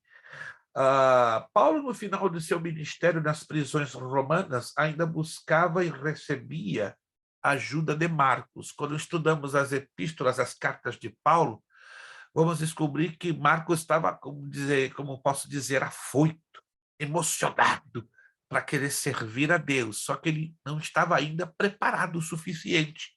E Paulo teve que dar um cheguinho para lá. Calma, calma, o negócio não é assim. Tem que passar por um processo. E segundo Filo e Heródoto, esse processo levou quase 14 a 15 anos. Né? 14 a 15 anos depois, vemos o registro de 2 de Timóteo, capítulo 4, versículo 11. Só Lucas está comigo. Toma Marcos e traze-o contigo, porque me é muito útil para o ministério. Quando Paulo faz esse registro de 2 de Timóteo 4:11, está em torno de 2 a 4 meses da sua decapitação. Tá? Lembre-se que Paulo foi decapitado pelo imperador romano Nero no ano 67 depois de Cristo. Então, esta declaração de 2 de Timóteo 4:11 estaria em torno de 2 a 4 meses antes da sua decapitação. Marcos acompanhou Pedro no seu ministério em Roma, tornando-se seu discípulo. A vossa coeleita na Babilônia, ou seja, Roma, vos saúda como também meu filho Marcos. Não que Marcos houvesse sido filho biológico, mas filho espiritual do apóstolo Pedro. Observe que, apesar de ser o primeiro dos 4 evangelhos, Marcos foi escrito após as epístolas de Paulo. Olha que detalhe interessante. E Pedro. Então, depois de todas as epístolas de Paulo, as 13, terem sido escritas, olha que tempão que levou, né? E depois de todas as 2 de Pedro terem escritas, aí entra. Mas dos evangelhos foi o primeiro a ter sido escrito. Mas, cronologicamente, Marcos ficou no finalzinho, depois da redação das 3 epístolas e das 2 de Pedro. E provavelmente... Sim. Esse Marcos que o senhor está falando, a Bíblia menciona quando Jesus estava para ser preso, um rapaz que foge e deixa o lençol. 100% correto. 100% correto. 100% correto. Segundo os analistas, historiadores ali, é o único indício, tá, que poderia assinalar que Marcos houvesse tido um contato furtivo. O que é um contato furtivo? Um contato ocasional, circunstancial com a pessoa do Senhor Jesus, entende? Mas ainda não está 100% comprovada. Há muita documentação que aponta que sim, que há uma boa possibilidade que aquele que fugiu no momento que Jesus foi preso no Getsemane tenha sido Marcos. Mas é interessante assinalar que dos 4 evangelistas, e vale a pena você anotar, só dois acompanharam Jesus durante todo o seu período ministerial na Terra e foram diretamente chamados por Jesus. E quais foram desses 4 evangelistas? Mateus e João. Mas, pastor, ok, sim, mas aí ficou minha dúvida. Se Marcos, se por acaso foi esse Marcos que estava com lençol, a razão dele estava ali com um lençol, quer dizer que ele poderia ser daqueles discípulos, que eram 70 discípulos que caminharam com Jesus, ou ele era apenas uma pessoa que estava junto com a multidão, com as pessoas em volta de Jesus? Uma das pessoas que estavam, que eu acabei de falar, ali foi um encontro casual. Sabe aquele encontro casual? Não tinha nada a ver, entende? Criou-se, né? A Bíblia não trabalha com muita frequência com casualidades, ou seja, coincidências. E esta é uma das muito poucas coincidências históricas. Entende? Se quiser anotar, isso é bem interessante. É uma das poucas muito poucas coincidências históricas que temos registrado na Bíblia, entende? Então, ali ele é um entre a multidão, mas Marcos nunca teve um contato direto. Veja que interessante, com a pessoa do Senhor Jesus, nunca teve. Ele foi, sim, discípulo direto do apóstolo Pedro, mas Marcos nunca caminhou.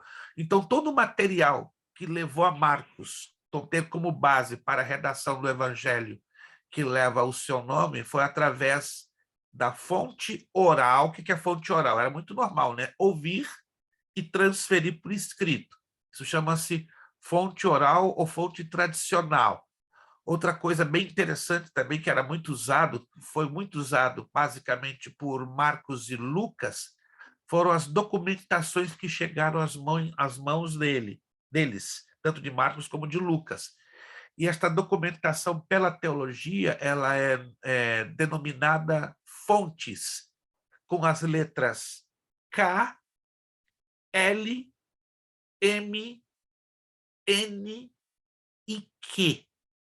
K, L, M, N e Q. Então, 5 fontes.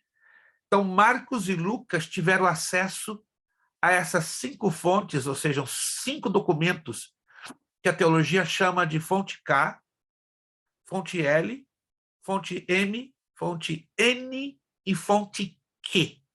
Aí, em cima dessas fontes, entende? Marcos e Lucas montam a narrativa da vida e ministério do Senhor Jesus, combinado com o que eles ouviram, ou seja, através da fonte oral e da fonte tradicional. À exceção de Mateus e João. Estes, sim, foram testemunhas oculares. Esses acompanharam, viram, foram chamados por Jesus e registraram olho a olho, tete a tete, o ministério do Senhor Jesus. Ok, Manalô? Então, na questão de Marcos, ali é uma das pouquíssimas coincidências históricas, ou seja, era mais um no meio da multidão, e quando estourou a boiada, Marcos sai pelado, né? Mas não indicando em nada que ele estivesse com algum tipo de envolvimento com a pessoa do Senhor Jesus. Obviamente, lá na frente, quando ele redige o evangelho, ele coloca esse episódio, que se tratava dele próprio. Interessante, né? E ele não diz, eu, Marcos, saí pelado no meio da multidão quando Jesus foi preso, porque era o estilo, né, dos escritores romanos. Os escritores romanos tinham essa capacidade de não quererem ser identificados, né? Quando nós lemos as obras de Cícero, de Suetônio, nós vamos descobrir que isso é uma, digamos assim, uma expressão da poesia ou do gênero literário comum aos romanos. Vamos lá, então. Virando a página, já vamos em Lucas. Mas antes de entrarmos em Lucas, vamos, então, fazer uma recapitulação de novo aqui nos slides. Isto. Vamos lá. O texto-chave do Evangelho de Marcos, porque o Filho do Homem não veio para ser servido, mas para servir e dar a sua vida em resgate de muitos. Então, entenda que a chave do Evangelho de Marcos é servo. A palavra servo no grego é doulos, ou doulos. Se escreve doulos, mas se pronuncia doulos. A expressão literal desta palavra grega, doulos, é escravo. Quando Paulo abre as suas epístolas, Paulo, servo e apóstolo de nosso Senhor Jesus Cristo, a tradução mais apropriada é Paulo, escravo e enviado de nosso Senhor Jesus Cristo. Então, o servo, no sentido mais literal ao que está no grego koiné, né, os originais, não é apenas servo, é escravo, ou seja, ter a sua vontade completamente rendida ao seu Senhor. Pastor, Teve um dia que um irmão quase me bateu, rapaz. Quase lhe bateu, mas por que lhe bateu, quase, meu irmão? Porque eu falei com ele que antes nós éramos escravos do mundo e agora nós viemos para a presença de Jesus e nós somos escravos de Cristo. Ele falou, mas eu não sou escravo de Cristo, não. Você acha que escravo é uma palavra muito pesada? Não, eu sou escravo pelo amor. Antes éramos escravos pelo pecado, pela iniquidade. Agora, que prazer é sermos escravos pelo amor. Estamos nos sujeitando a Ele, porque Ele primeiro nos amou, e nada mais que justo eu amá-lo intensamente. Vamos lá, então, fazer uma recapitulação do que já falamos. O autor de Marcos, João Marcos era natural de Jerusalém, Pedro foi o instrumento de sua conversão, 1 de Pedro 5,13. Ele não foi um dos 12 apóstolos, mas acompanhou Paulo em sua primeira viagem missionária, de acordo com Atos 13:13.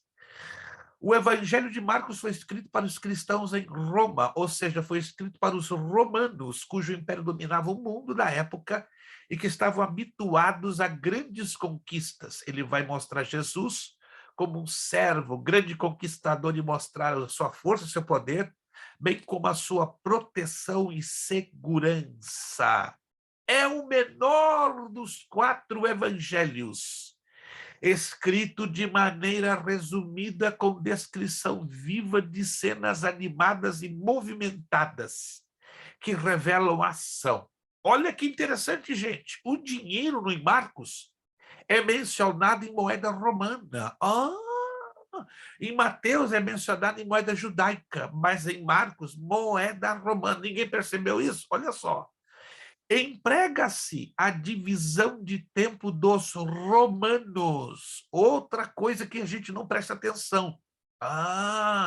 Mateus fala das vigílias da noite, enquanto Marcos cita dia e noite apenas. Deixa que eu entrar. Vou fazer agora a cabecinha de vocês fazer isso aqui. Vamos fazer uma prova aqui? Já que Mateus usava a contagem de tempo judaica, porém Marcos usava a contagem de tempo romana, vamos dar aqui uma prova, só uma prova que vai girar sua cabeça, com respeito à contagem de tempo de Mateus, que era a contagem genuinamente judaica. Preste atenção. Uma vez que Mateus se dirige para uma audiência judaica, foi escrita para judeus, é lógico, totalmente normal, que tudo que está dentro do Evangelho de Mateus, ainda que tenha aplicação para mim, para a nossa vida, para a sua vida, tá? Os destinatários originais foram os judeus. Confere, gente? Os destinatários originais do Evangelho de Mateus foram os judeus. Estamos juntos nisso? Estamos juntos nisso? Isso. É importante que você entenda isso, entender também que este evangelho também tem aplicação para mim e para a sua vida. E aí temos que ter cuidado para não misturarmos as coisas. Vamos lá. No capítulo 14 do Evangelho de Mateus, nós vemos Jesus caminhando sobre as águas do mar da Galileia, quando está ocorrendo uma terrível de uma tempestade. Lembra-se desse episódio? Lembra-se dessa passagem? Quem se lembra? Os discípulos estavam para arrebentar no mar da Galileia. Onda para lá, onda para cá, daqui a pouco é o fantasma. Está lá Jesus caminhando como se estivesse andando numa calçada. A Bíblia fala o horário que Jesus aparece caminhando no mar da Galileia. Horário?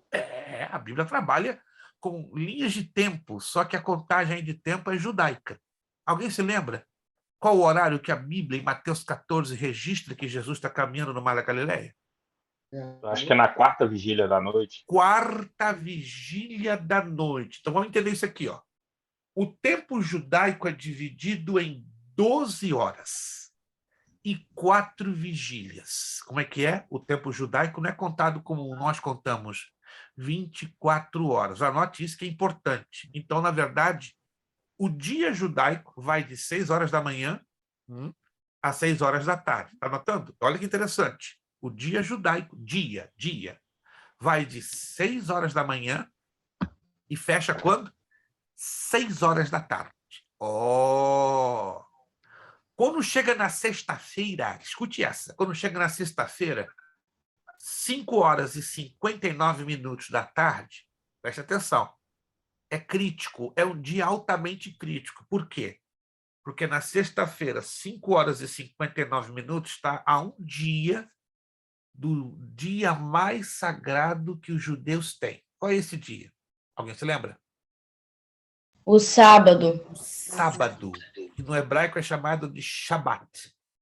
Então, o Shabat, ou sábado, começa pontualmente às 6 horas e 1 minuto da sexta-feira. Então, o dia fecha. O sábado começa às 6 horas e 1 minuto da sexta-feira. Mas vamos lá. Dia judaico, 6 da manhã, 6 da tarde. O que acontece depois das 6 da tarde? As vigílias da noite. Anote aí. Primeira vigília da noite, das 6 às 9 da noite. Primeira vigília, se você não está anotando, é porque a sua memória ganhou da minha, porque a minha é memória de repolho. Quê? O que é a memória de repolho? O repolho, quanto mais cresce do lado de fora, ele encolhe para o lado de dentro. Essa é a minha.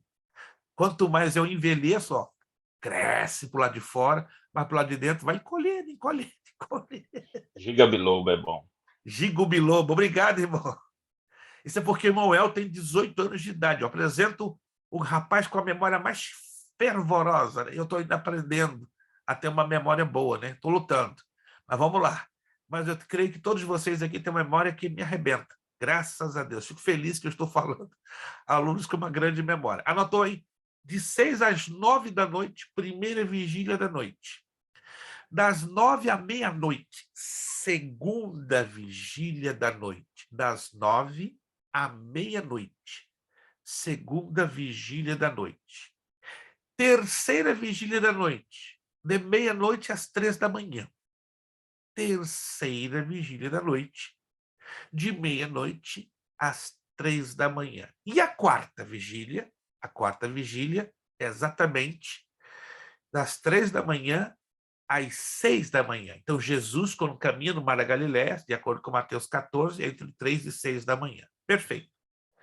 Por que eu estou enfatizando isso? É que nós vamos agora a um texto lá em Mateus, e vamos desvendar aqui um negócio que você já passou por esse texto, já leu, mas não chegou a nenhuma conclusão. Vamos lá, Mateus capítulo 27. Se você puder abrir a sua Bíblia, é importantíssimo, senão você não vai entender nada.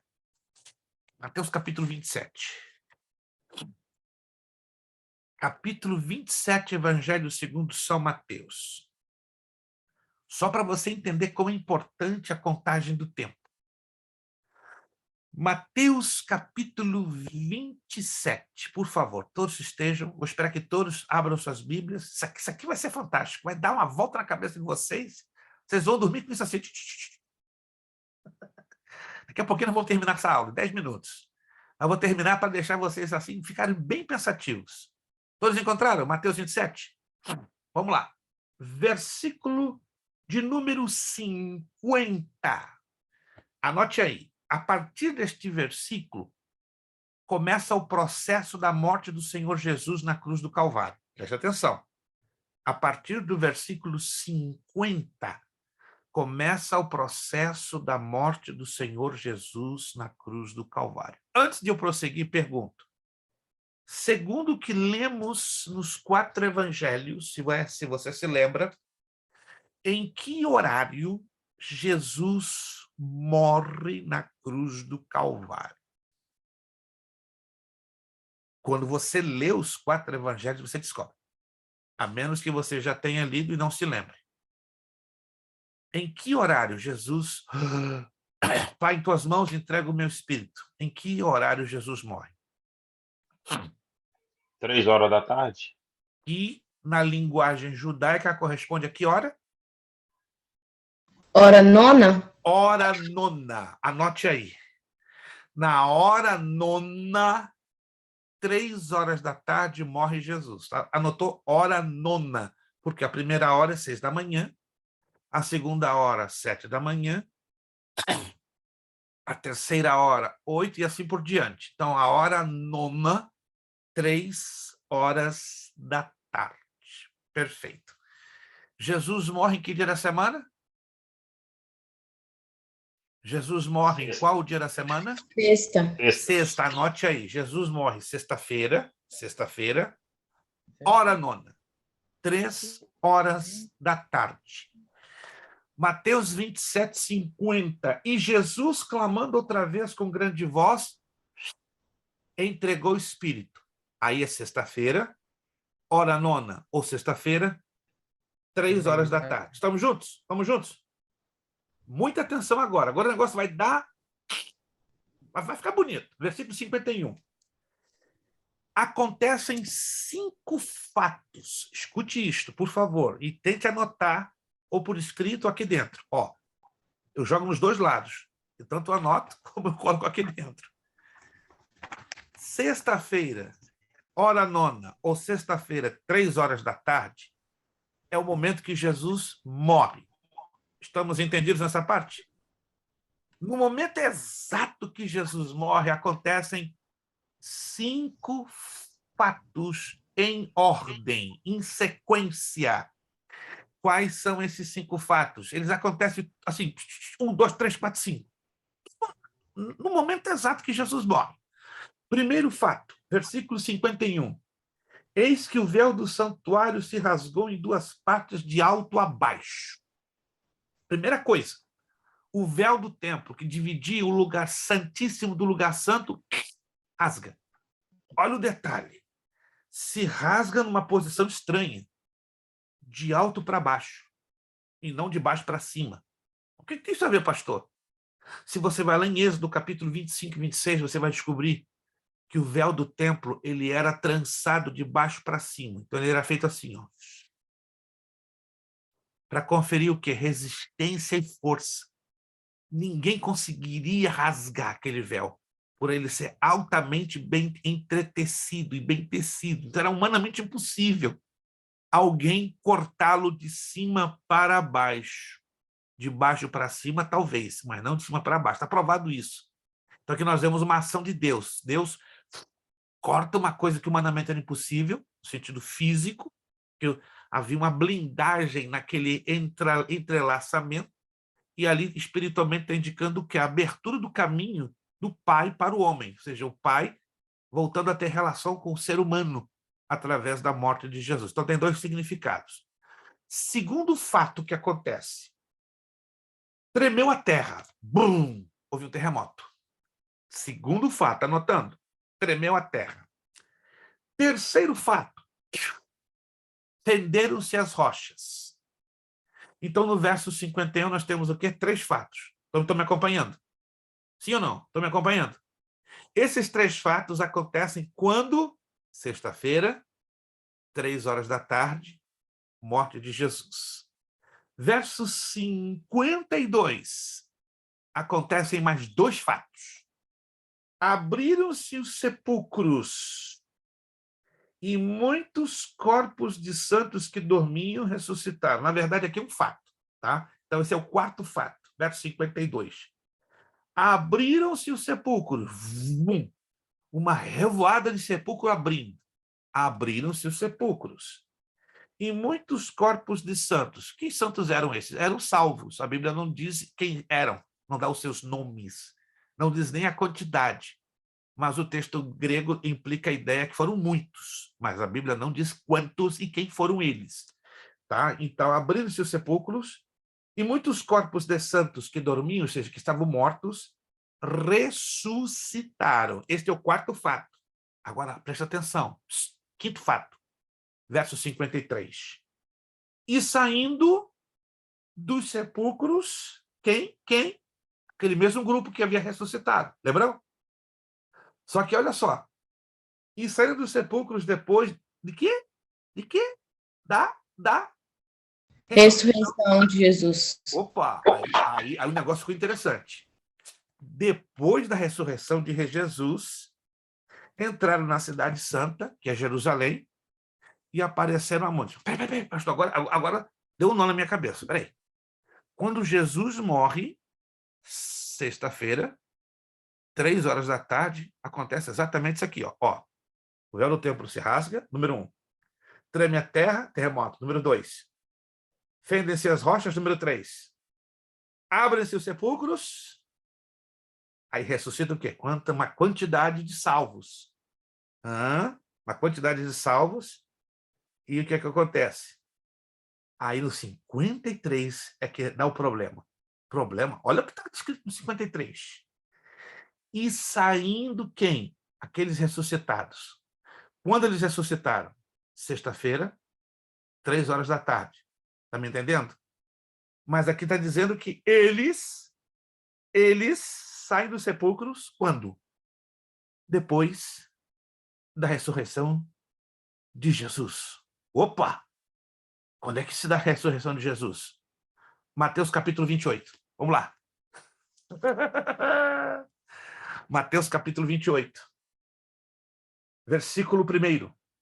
No findar do sábado, ao entrar no primeiro dia da semana, Maria Madalena e a outra Maria foram ver o sepulcro. E eis que houve um grande terremoto, porque um anjo do Senhor desceu do céu, chegou-se, removeu a pedra e assentou-se sobre ela. Que dia da semana que era? Que dia da semana que era? Sábado. Domingo. Domingo. Preste atenção quando você está lendo o texto. Ao findar do sábado, ao entrar o primeiro dia da semana. Então, escute. Então, essa declaração aqui está indicando o quê? Que era de manhã. 6 horas da manhã de domingo. Oh, boy! Então, peraí. Se a Bíblia diz que Jesus, lá no Antigo Testamento, ficaria nas entranhas da terra 3 dias e 3 noites, tem uma coisa errada. Não, porque se Jesus morre sexta, 3 da tarde, e ressuscita domingo, 6 da manhã, então não está batendo a 3 dias. Mas você está contando que são 3 dias romanos, mas são 3 dias judaicos.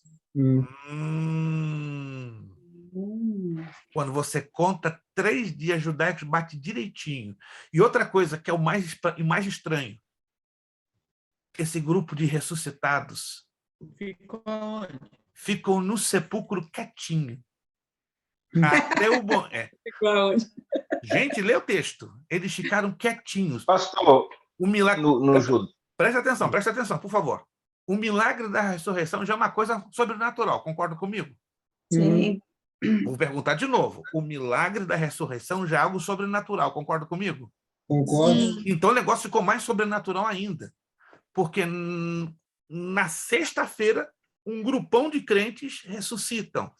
Mas eles só aparecem na cidade de Jerusalém no domingo, 6 horas da manhã, quando Jesus ressuscita. O que é isso?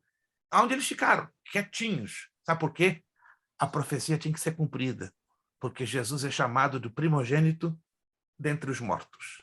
E esta palavra, essa expressão quer dizer o seguinte: o primeiro a ser ressuscitado para nunca mais morrer.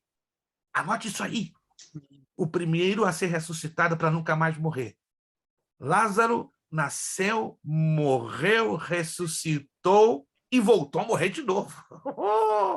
O filho da viúva de Naim nasceu, viveu, morreu, ressuscitou e voltou a morrer. E assim por diante. Mas Jesus não. Foi o único que nasceu, viveu, morreu, ressuscitou para nunca mais morrer. Aleluia. Então a profecia tem que ser cumprida. Ninguém nunca percebeu isso? Quando você leu esse texto, ninguém nunca percebeu isso? Não? Então anote isso aí. Eu nunca ouvi ninguém pregar a respeito. Nem eu. É porque o texto... É porque a gente a gente não observa o texto. A gente lê, mas não observa. O pastor, mais engraçado aí, quando nós estávamos falando sobre o tempo, né? Porque era... O tempo judaico e o tempo romano. O tempo judaico, a sexta-feira, às 3 da tarde, 9h. Às 6 horas da tarde, 6:01 já é o sábado. Já é o sábado, exatamente. Para mim, para o irmão, pelo que nós pensamos como romanos, ainda é sexta-feira, porque a sexta-feira para nós acaba o quê? Às 11h59 da noite. Mas então, não. Se fosse olhar para nós, ele ressuscitou no sábado. Exato. Se formos olhar pelo tempo romano. Mas aqui a contagem de Mateus é o tempo judaico. Porque a profecia tem que ser cumprida na visão judaica. 3 dias e 3 noites. Alguém pegou alguma coisa aqui? Sim ou não? Vocês não estão... Você não está entendendo nada. A gente vai entrar no Evangelho de Lucas, vocês vão ficar arrepiados. Na próxima aula, a gente nem vai corrigir os exercícios. A gente vai corrigir os exercícios na próxima aula, porque eu percebi que o negócio ia pegar longo e falei, não, vou desenvolver bem essa temática. Glória a Deus. Para todo mundo observar isso com calma. Não adianta fazer a coisa apressada, entendeu? Vai devagar. E, gente, isso aqui é profundo. Quem está percebendo, irmãos? Quem está percebendo que isso aqui é profundo? Pastor, espera aí. Os evangelhos é profundidade, gente. Vamos lá, irmão Elton. Já são 10h05, eu tenho que fechar. Tá, deixa eu... Seu áudio está falhando, não estou lhe ouvindo mais. Está me ouvindo agora? Sim, agora sim. E no primeiro dia, ele morre às 3, e daria o primeiro dia, que é a sexta-feira.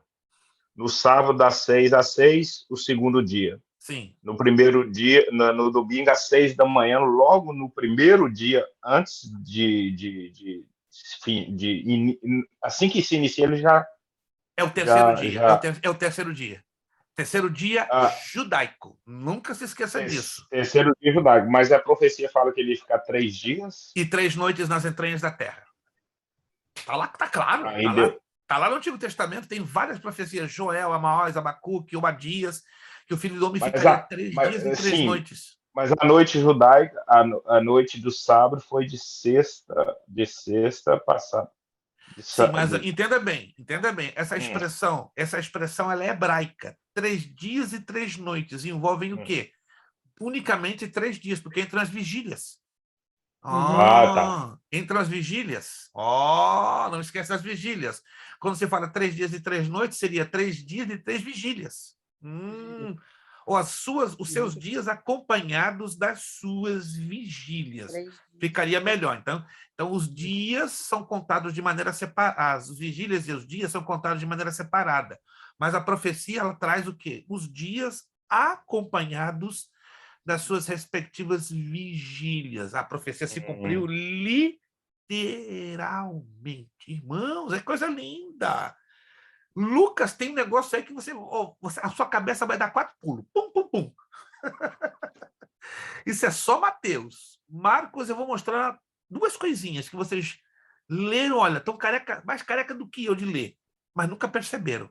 E está ali, está assim, está quase mordendo os seus olhos, mas a maioria, 93%, nunca percebeu, lá em Marcos. Lucas nem se fala. Lucas tem uma revelação muito maravilhosa e a gente vai trabalhar na próxima aula com o Evangelho de Lucas. Amém? Vem cá, Deus falou alguma coisa conosco? Deus nos surpreendeu com alguma coisa nessa noite? Amém. Coisa linda, gente. A palavra de Deus é muito rica, é muito profunda e ela sempre vai nos surpreender. Eu leio esse livro há 53 anos, gente. Sempre me surpreende. Sempre, sempre. É o único livro que eu tenho passado praticamente 53 anos da minha vida. E ele me surpreende e me deixa assim, com a bocarra caída. Eu falei, uau! Cada dia que eu estou lendo, estou descobrindo coisas novas. Não porque eu recebo uma revelação especial, não. É porque quando a gente estuda, vai lá a fundo, como Jesus disse, examinai a Escritura, o Espírito Santo ilumina. E a gente enxerga coisas que estavam sempre ali, mas a gente nunca percebeu. Amém? Para terminar, quantos de vocês já foram surpreendidos? Estarem lendo o mesmo texto, anos, e de repente, mais do que repente, o Espírito Santo é aquele clarão. Alguém já teve essa experiência? Então, prepare-se. No estudar a palavra de Deus, o Espírito Santo vai deixar você assim, Vai ser uma surpresa debaixo de outra. E você vai ficar tão surpreso que quando pregar, vão ficar impressionados. O Gil está pregando desse jeito. O que é isso? Da onde o Gil está tirando essas coisas? Da profundidade da palavra. Pastor Anderson, a mensagem dele mudou da água para o vinho. O que é isso? Da onde ele aprendeu isso? Da profundidade das Escrituras. Angelina, que isso? Pregadora de massa. Da onde ela está tirando isso? Da profundidade das Escrituras. Irmão Leandro Bonjú, quando ele abrir a boca lá na igreja dele, até o pastor dele vai dizer: que é isso, Leandro? Da onde tu tá tirando essas coisas? Da Bíblia, pastor. Sempre esteve aqui. Irmã Bernadette nem se fala. Quando a irmã Bernadette foi parar num púlpito, não pensar que você é Bernadette Braz? É você mesmo? É. Que o Espírito Santo vai fazer algo lindo na vida de cada um de vocês. E vocês vão ficar de boca aberta. Não porque eu estou dizendo, é porque aqui dentro, ó, tem promessa para aqueles que amam este livro. Vamos agradecer a Deus? Vamos agradecer ao Senhor pelo que Ele tem feito e pelo que ainda fará? Quero pedir à nossa irmã Sabrina Ramalho, nossa irmã Sabrina, agradecer agora com uma palavra de oração que Deus fez conosco, nos ministrou profundo. Deus me falou muito nessa noite, eu creio que também ao seu coração também. Então, gente, vamos ficar firme, agarradinho. Tá? Deus tem muita coisa linda ainda para nos revelar através da sua santa palavra e vai fazer de você, mais do que nunca, um instrumento bem afinado para ganhar almas, para libertar almas, para transformar almas, para alimentar almas, porque isso aqui é alimento. Isso aqui é a razão da nossa fé. Isso aqui é a razão da nossa firmeza na presença de Deus. Céus e terra passarão, mas a sua palavra jamais passará. Amém? Irmã Sabrina nos dando uma palavra de agradecimento pela aula de hoje. Irmã Sabrina, por gentileza. Amém. Senhor, meu Deus e Pai, nós queremos te louvar mais uma vez, te agradecer, Deus. Obrigada, Pai, por ter nos escolhido, Senhor Jesus, porque é um privilégio te servir, Senhor. Graças a Deus. É um privilégio, Pai, aprender cada dia mais da sua palavra, Deus.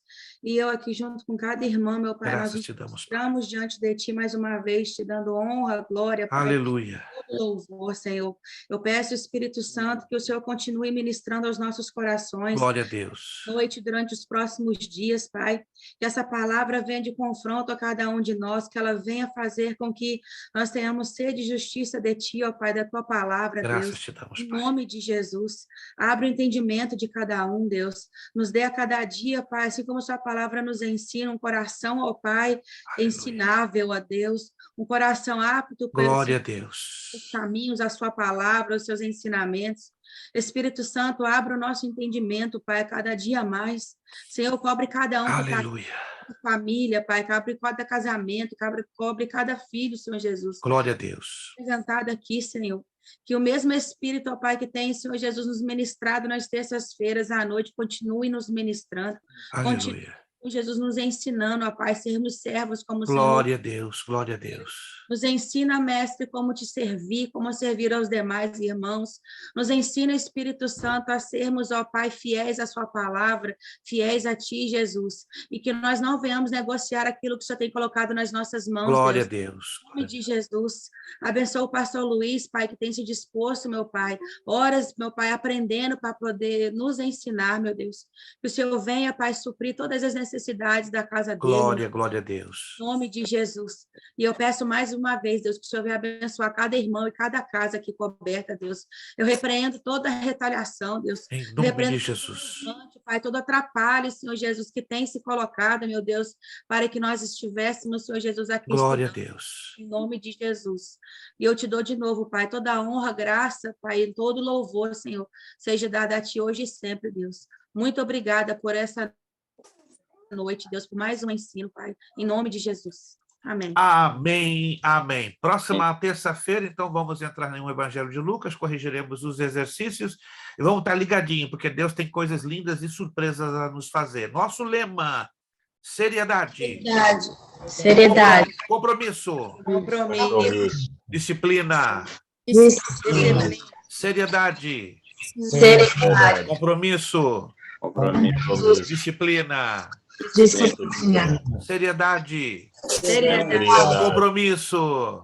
Compromisso. Disciplina. Disciplina. É necessário que ele cresça Ele cresça. e que eu diminua. E que eu diminua. É necessário que ele cresça É necessário que ele cresça. E que eu diminua. Que eu diminua. É necessário que ele cresça. É necessário que ele cresça. E que eu diminua. Que eu diminua. E a Deus damos o quê? A honra, a glória Glória. e o poder. Muito obrigado. Deus os abençoe. Ótima terça-feira, ótimo descanso, ótima semana. Próxima terça, estamos agarradinhos. Dia 15 estaremos aqui em nome de Jesus. Mas se vier o arrebatamento, já era. Vai ser lá no céu mesmo. Tá bom? Muito obrigado. A paz do Senhor para todos. Bom descanso. Próxima semana. Paz do Senhor a todos. Amém. Obrigado. Deus, agora.